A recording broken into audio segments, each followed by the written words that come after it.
Why would you shoot a woman and a kid? This is not something I do not understand, period. Reginald Hunt lives a few doors down from this now burned out home on Floyd Avenue. He says just before midnight, he stepped outside and saw flames coming from the front window. Nothing but flames coming out of there. And your first reaction was? Called 911, and that's what I did. And to be honest, like, I'm gonna continue. She helped me, I'm gonna help her. In the accident. Just days before Christmas, on December 21st, 2025, a quiet block in North St. Louis became the scene of a tragedy that left an entire family shattered and a community struggling to understand how something so cruel could happen. What began as a report of a house fire quickly turned into one of the most disturbing cases investigators would face, involving the violent deaths of a mother and her young daughter inside their own home.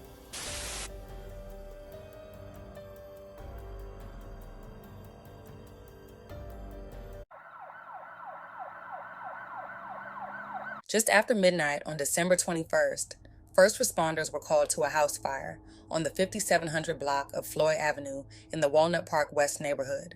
A neighbor who lived a few doors down noticed flames coming from the front window of the home and immediately called 911. At the time, he had no idea that anyone was inside the house. His only thought was that a fire was spreading and help was needed as quickly as possible. When firefighters arrived and entered the burning home, they made a horrifying discovery. Inside, they found a 45-year-old woman and a 9-year-old girl suffering from gunshot wounds. Latasha was shot in the head. Despite the fire and their severe injuries, both the woman and the child were still alive. First responders immediately rushed them out of the home and transported them to the hospital in critical condition, while police secured the scene and began an investigation. The woman was later identified as Latasha Brown, and the child was identified as her daughter, Paige Buckner. Investigators soon determined that this was not an accidental fire. Police said the home had been intentionally set on fire, and both victims had been shot before the fire was started. At that moment, what had initially been treated as a fire investigation became a homicide case involving both gun violence and arson. As emergency crews worked to save Latasha and Paige, detectives began searching for answers. Early information released by police contained some confusion, including an initial report that the child was a young boy. That information was later corrected, confirming that the victim was a 9-year-old girl. Once the names were released, the story became deeply personal for those who knew the family and for a community that had already been shaken by the details of the crime. Neighbors described Latasha and her children as familiar faces on the block, even though they had only lived on the street for a few months. People said they regularly saw them outside together and remembered them as friendly and close. Several neighbors spoke about how the family often spent time together outdoors, smiling and interacting with others in the neighborhood. Because of that, the news of what happened inside the home was especially difficult to process. At the hospital, doctors worked urgently to treat both victims. Paige Buckner fought for her life, but despite medical efforts, she would succumb to her injuries. Her family later shared that they were able to be with her and say goodbye before she passed. Paige was only 9 years old, an age when children are still discovering who they are and dreaming about what they want to become. Her death left her family devastated and struggling to comprehend how such violence could take the life of a child. While the family mourned Paige, they were also faced with the reality that Latasha Brown's condition was extremely severe. Doctors informed the family that she had suffered significant brain damage as a result of the shooting. For a brief period, loved ones held on to hope that she might survive. That hope was shattered when Latasha died just one day after her daughter. In less than 48 hours, the family lost both a mother and a child. The timing of the tragedy made the loss even more painful, as it happened only days before Christmas, a time when families are usually preparing to celebrate together. Instead of holiday plans, the family was faced with funeral arrangements and overwhelming grief. Those who knew Latasha Brown spoke about her life beyond the tragedy. Family members described her as a devoted mother of 2, a loving daughter, a sister, and a loyal friend. She was known in her community as someone who stood up for others and was not afraid to use her voice when she believed something was wrong. People remembered her as educated, poised, and deeply committed to making life better for those around her. Members of the community also recalled Latasha's involvement in advocacy efforts, including speaking out about poor living conditions and demanding accountability. She was not someone who stayed silent when she saw injustice, and she often placed herself on the front line to push for change. For many, that made her loss even harder to accept because it felt like the community lost someone who genuinely cared about improving the lives of others. Paige Buckner was remembered by her family as a bright, intelligent child with a joyful spirit. She was described as full of life, curious, and loving. Her family said her laughter and presence brought light into their lives, and the thought of a future without her was almost impossible to bear. Paige should have been thinking about school, friends, and the excitement of the holidays, not fighting for her life in a hospital bed. Should nobody have to go through something so heartbreaking and terrible like that, especially before the holidays? As the sun sets in North St. Louis, a quiet street has become a place of mourning. Flowers, candles, stuffed animals, and handwritten notes now cover the front of the home. A makeshift memorial for a mother and her 9-year-old daughter lost to violence in the 5600 block of Floyd. Police say firefighters were called here early Sunday morning, where they found both mom, Latasha Brown, and Paige Buckner shot into the burning home. Investigators believe the fire was intentionally set. She don't have the chance to grow up. So it hurts. It hits home a lot. It hurts to see that her life was taken away. And then it's intentional. It feels intentional because not only was she shot, but the house was set to fire. Like, someone wanted them to die. Neighbors say this tragedy has shaken this community to its core, turning a place of everyday life into a scene of grief and unanswered questions. While the investigation continues, the loss is also being felt far beyond this block. My heart goes out to them, and it's sad that happened to both of them. And I just want things to be better in our community. At school, an empty desk and silent hallways now serves as painful reminders of a life cut short, a 9-year-old described as kind, energetic, and full of promise. I really knew this family, and knowing that how sweet they are, it really hurts to see that someone would do something like this to somebody who probably happened unprovoked. She was very sweet. The daughter was very sweet. And to see that not only did you take that mother away before Christmas, you took Paige. Back at the home, the memorial continues to grow, with neighbors stopping by, some in tears, others sharing prayers, all searching for healing. It kind of touched my heart. It hurts a lot to know that this happened to her. Now, As news of the death spread, the neighborhood on Floyd Avenue became quiet in a different way. The burned and boarded up home stood as a painful reminder of what had happened inside. Neighbors placed signs calling for peace over violence, expressing their heartbreak and frustration over yet another act of senseless harm. Many spoke about how tired they were of violence and how deeply disturbing it was that a child and her mother were targeted. It was an innocent life lost. Dominique Keller is in shock about the passing of his neighbor, 9-year-old Paige Buckner. St. Louis Metropolitan Police say she died Sunday following a gruesome crime at a home on Floyd Avenue. Police say they were called to the house following a fire just after midnight Sunday. Buckner and her mother were found with gunshot wounds inside the burning house. It's scary because she's so young, and these kids are supposed to be the future. We're supposed to be living for them and passing everything on to them, and for her life to be cut short like that, I'm quite sure it was something that she didn't have no control over.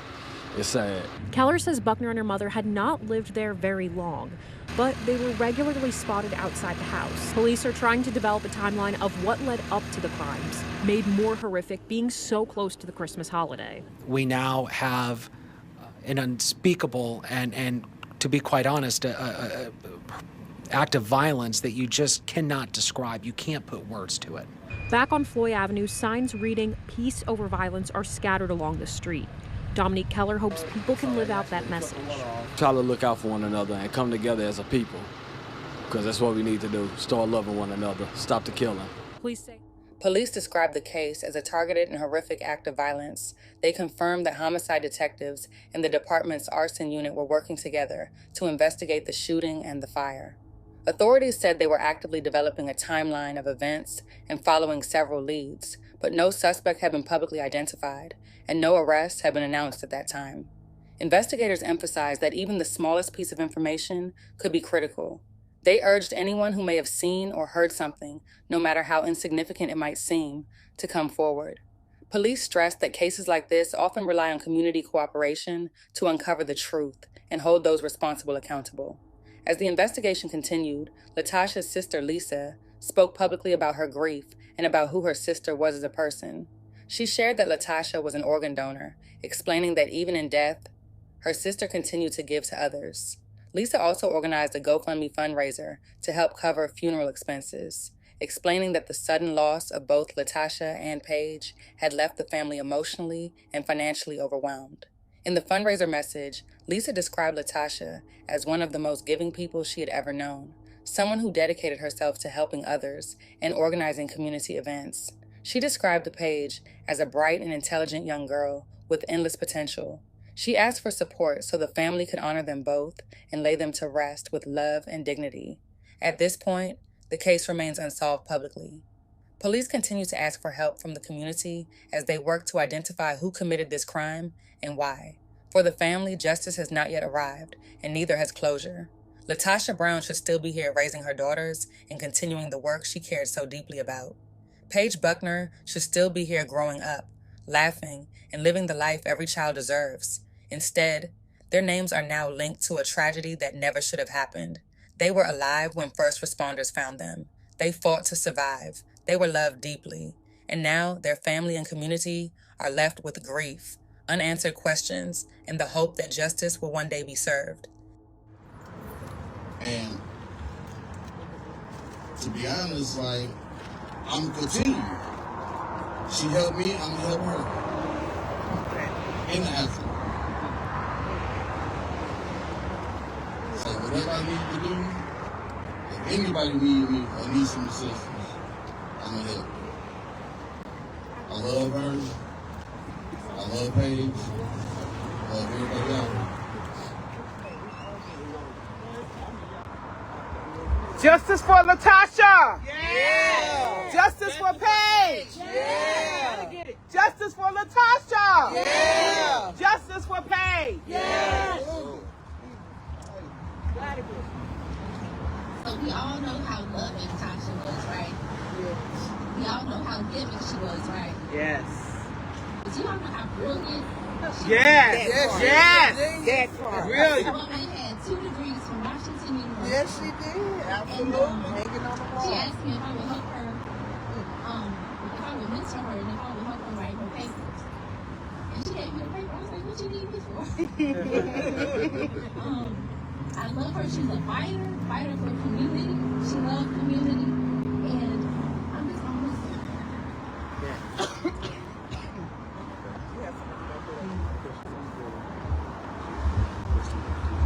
Hey, how y'all doing? First want to give condolences to the family and let y'all know that I love y'all. I met Tasha when I was 14. Her and my mom were college friends. And if you knew her, that was the Malcolm to Tasha Martin. That was our Joe, Malcolm and Martin. And they had lost contact for so long, and I'm just thankful that God brought them back together because I'm going to miss her.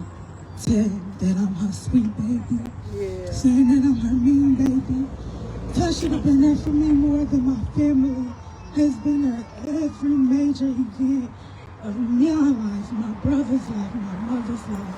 She's been there. So I just want y'all to know that as empty as a hole y'all have, I have, because that was like my auntie. And Paige was my baby. That was my Chuck E. Cheese partner. I'm gonna go to Chuck E. Cheese right now. My baby just asked for me, and I called Tasha all day yesterday only to get home from work and get on Facebook and find out that we had gained 2 angels. So I just want your family to know our family is here. I'm here in representation of my family because they couldn't get off of work. But anything y'all need, if we need to cook for the repast, if we need to decorate, because I owe her. She decorated my 30th birthday. Finally told my mama I was grown. If it wasn't for Tasha, I don't know if I'd be here because I'm a survivor of gun violence.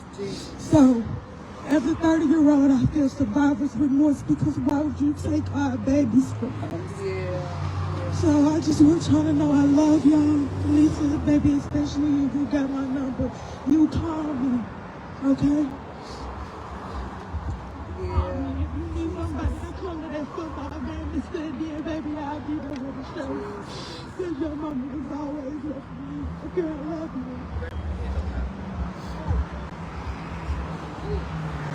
guys. It's nothing but love. I can feel it. It's nothing but love all around me.